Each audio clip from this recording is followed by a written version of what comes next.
What is going on, everybody? Everybody knows I love me some Caro. Oh, yes, yes, I do.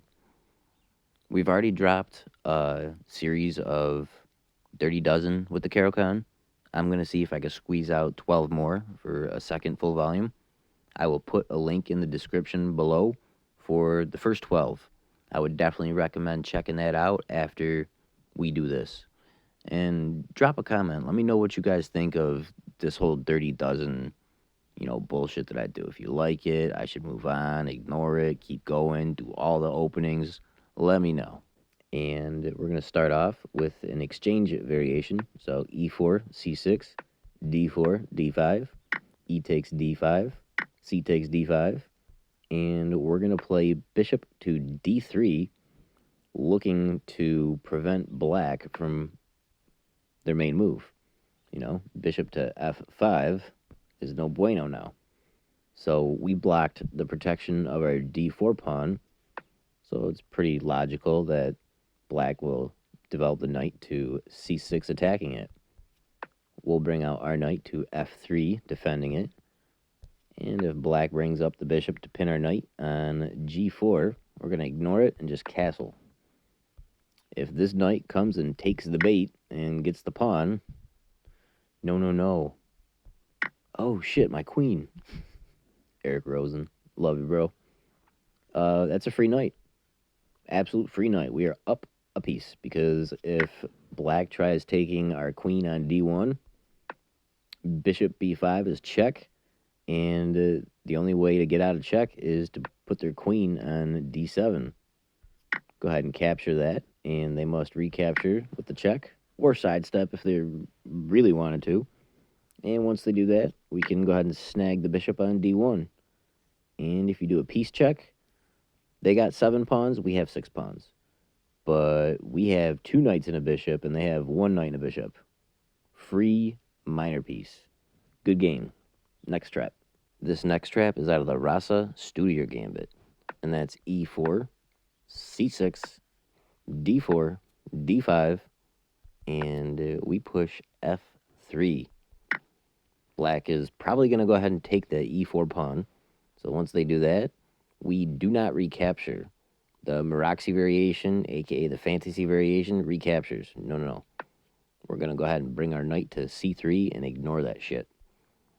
If they go ahead and capture again, that's when we capture it with our knight. So we got a huge lead in development now. Natural moves for them is developing knights. The only knight that they can develop normally is this one to f6, and we're going to bring the bishop to c4. If they bring the bishop to g4, trying to pin our knight, that is a huge mistake. There's 2 different traps here. We're going to show you one. Knight to e5. Once again, oh no, my queen. If they go ahead and scoop up that queen, bishop f7, checkmate. And that's it for this trap. We are going to use the magic of technology to rewind time. Hey, DJ, bring that back.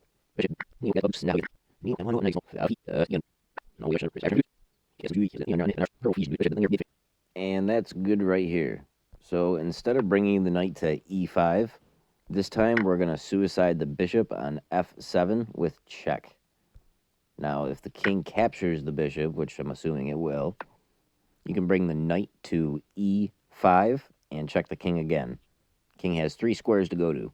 They're all the same except for the g8 square, and we'll get to that at the end of the combination. After the king moves, we can pick up the bishop, and from here, material is equal, and the king is blockading the king's rook in the corner, and with that alone, you're going to have a solid game because they're going to have a hard time developing, and they have a isolated king pawn. Now, if they want to go ahead and trade off knights as well, that's cool. And if that happens, as long as the king is on g8, you're also threatening checkmate in 1 now with queen to e6.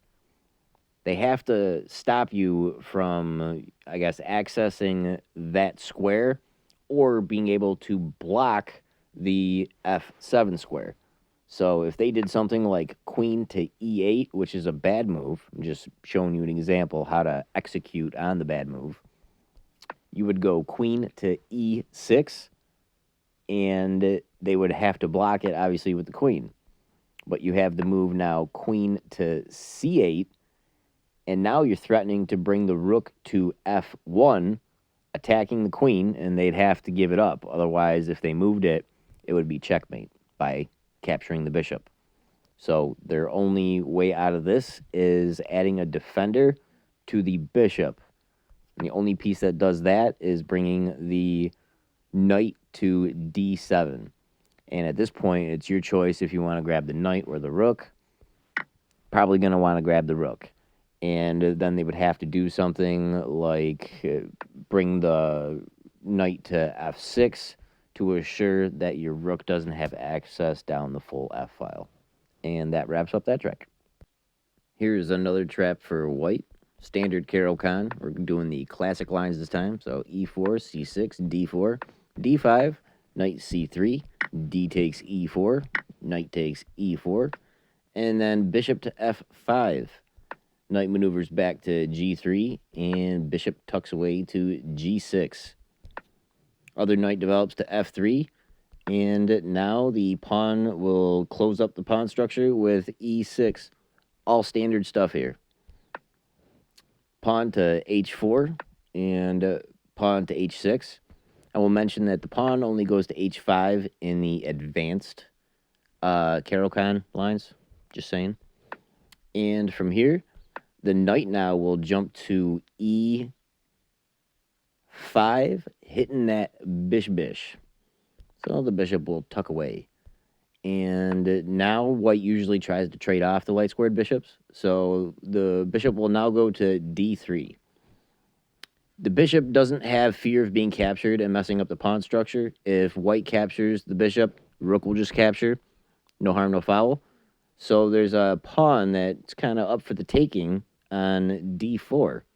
And if black is so greedy to take the pawn, knight to f7 attacks the rook. And if black captures the good old juicy knight, bishop to g6 check will win the queen. Once the bishop is taken out, regardless if it's by the king or bishop, queen's hanging, and you're going to have an excellent game from here. On to the next. Very similar to the last trap. So this is in the classical lines. e4, c6, d4, d5, knight c3, d takes e4, knight takes e4, bishop f5, knight retreats back to g3, attacking the bishop. So the bishop backs up to g6. Now the other knight comes out to f3 to play, and black closes up the pawn structure with e6. White's going to push the h-pawn, Mr. Henry, to h4, and black knows better, so they push h6. This is when the knight now comes right out to e5, hitting the bishop. And this time, instead of retreating back, if the queen comes out, we can go ahead and bring the dark squared bishop to g5. It looks very strange, but there's no square that the queen can run to safely. Everything is covered. This one is covered by the knight on the G file. This is covered by the bishop, pawn, and everything back here is covered by the bishop. So if black attempts to capture the bishop, white just recaptures, and the queen is being hit by the pawn. Of course, the queen can capture the pawn, but they have to worry about the rooks in the face-off.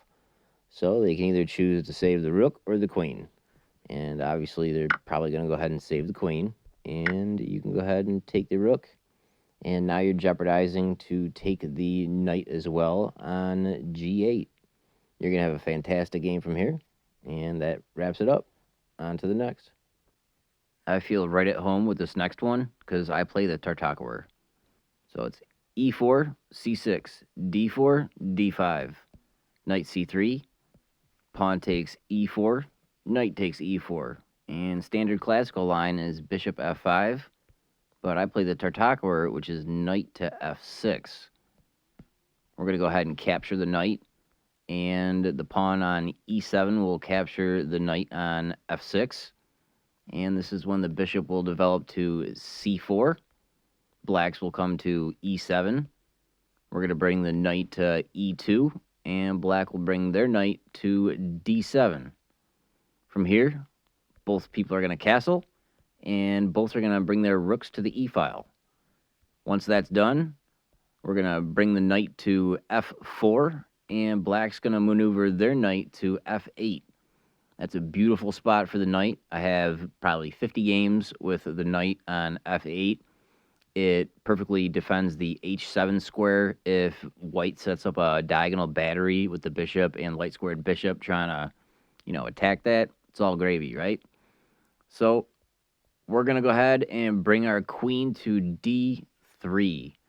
And if black makes the mistake of bringing their knight to g6, looking to trade off, they get what they ask for. Knight captures knight on g6, and black has to recapture with the h-pawn because the f7 pawn is pinned by the light-squared bishop. And let's just take a moment to admire the beauty of the glorious pawn cube formation.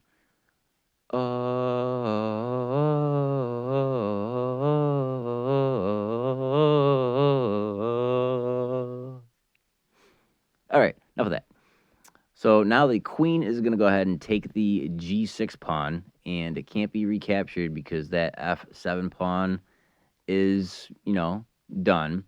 And now we're threatening checkmate in 2. If black were to do something nonchalant, queen f7 check, regardless of what square the king goes to, queen h5 is checkmate. So if black tries defending the f7 pawn with the rook, it's simply bringing the dark squared bishop to h6, and now we're threatening to put the queen on g7 for checkmate. And both pawns are pinned, the f7 and g7. So regardless of what black attempts to do, it's game over next turn with queen g7 checkmate. On to the next. I feel right at home on this variation. e4, c6, d4, d5. Knight c3, d takes e4, knight takes e4. Knight f6, and after knight captures knight on f6, we're going to recapture with the e-pawn, making it the Tartokower variation. More specifically, the Forgax variation. That's when the bishop comes out to c4. We're going to go ahead and check the white king with bringing our queen to e7.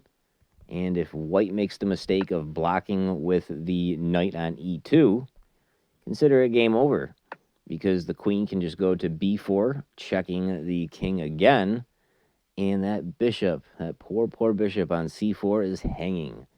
No matter what they do, even if they try striking back, queen captures c4 is going to put a shish kebab, a capiche on it, you know what I mean? And that's the end of that one. On to the next. Very similar to the Tartokower variation, there's the Bronstein-Larson variation.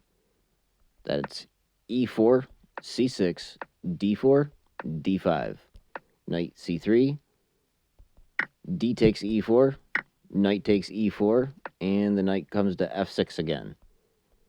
The white knight captures the dark knight on f6, and instead of the Tartokower variation capturing with the e-pawn, it is feasible. It doesn't score too bad. It's kind of a new thing, capturing with the g-pawn. It's the Bronstein-Larson variation. And here, white wants to kind of nullify the risk of black moving over the rook. So a fianchettoed bishop pushing out that g-pawn kind of complements it. With that being said, black is going to play this move c7 with the queen. And white's going to develop their knight to f3. We're going to go ahead and pin that knight to the queen with bishop g4. And white has an idea of bringing the bishop to f4, attacking the queen, thinking that if we push e5, it's okay, because after pawn captures pawn, pawn captures pawn, it's perfectly okay to capture. Because if the queen takes the bishop, we can totally break that pin, capture the queen, and after all is said and done, they'd be up by one pawn, and black would be left with two isolated pawns. It's a win-win. But instead of capturing the bishop after the pawn trades, queen to e7 is a brutal move. That bishop is going absolutely nowhere. It's pinned to the king now. There's nothing, absolutely nothing that white is able to do. And next move, all you gotta do is push f6 pawn, and that bishop is falling. On to the next. In this next trap, it's in the Maroxy or the fantasy variation, and it's in the Maroxy Gambit, which is e4, c6, d4, d5, f3, making it the Maroxy variation, aka the Tartokower variation, aka the fantasy variation. It has had all three names. So after d takes e4, we go ahead and capture e4 this time with our f pawn. And black's only good move, if you look at the top numbers, is e5. Everything else gives a huge advantage to white, so they more or less got to play e5. After this, we just develop our knight to f3, and we allow black to capture the d4 pawn. And this is when we bring our bishop out and ignore that. There's no rush to c4, and this makes it the Maroxy Gambit. So from here, black is going to defend their d4 pawn with the bishop. And this is all standard logical moves. The computer analysis doesn't go jumping around haywire. And after that, we're going to go ahead and castle. That lets black develop their knight to f6. And that is when we jump our knight now to e5, doubling up on the f7 pawn. Now, if black makes the mistake of bringing the bishop out, trying to trade off the bishops and stop the attack on f7 rather than castling, which is the right move, we want to go ahead and we don't want to capture the bishop, but instead we want to take the knight and jump it to f7, forking the queen and rook. Black is not going to capture it with the king, but rather with the bishop. And that is when we're going to go ahead and capture with our bishop, and that's check. Black's going to capture, and this will allow us to bring in our queen now to h5. And this can't be captured by the knight because it's pinned by the rook on f1. Now, I will mention that before the knight is captured, they are able to slide in a check by pushing the d pawn to d3.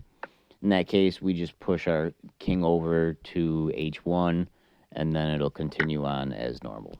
So after all the trades happen and the queen comes to h5, the king has 4 squares to go to. It's trying to get off the f-file, and the most logical move is to tuck away on g8. Regardless of what square it's going to, we're going to slide over and capture the dark squared bishop on c5 now. And if black doesn't prevent us from bringing our queen to the c4 square, it's big trouble for them. Let's say they try to get greedy and take the c2 pawn, jeopardizing getting a queen. We totally ignore that, and we go through and bring our queen to c4, checking the king. It's got to go right back to f8, repinning itself with the rook, and now we totally ignore that pawn and just push e5. We let them, if they want, capture and get a queen.